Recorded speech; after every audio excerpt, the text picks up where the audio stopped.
In this week's edition of A Ray of Hope, we have the story of a Jamaican woman who is living in the United States. She has defied the odds. She has survived both cancer and the coronavirus. The details in this report. The first time Justice Carol Sharp was told she had cancer, doctors say she had just months to live. That's more than 20 years ago. But we can do fear. We can exist in debilitating fear, or we can decide that we're going to fight. In 1997, Carol was diagnosed with bone cancer, leading doctors to operate on her legs, this forcing her to navigate the court with a cane.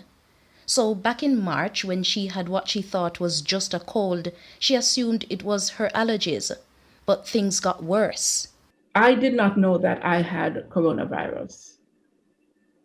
I knew that I lost my sense of taste and smell. And this is back in March when no one knew the effects of coronavirus. She was rushed to hospital, and that's where she learned she had COVID-19.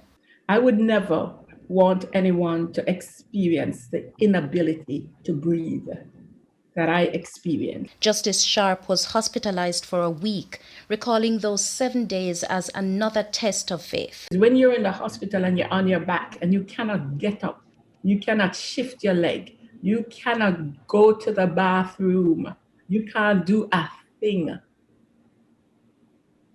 without somebody helping you.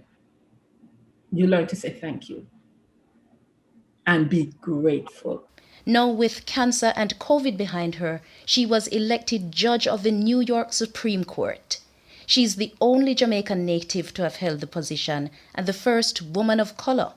She recalls the moment. My family had come from Canada, Jamaica, different states in the US, and friends had come to see me, so we found somewhere to do it. But the swearing in, it's nerve-wracking because, you are the center of attention. And oh my goodness. Justice Carol Sharp was elected on November 3 and assumed office on January 1. With A Ray of Hope, I'm Sasha Lee Hamilton.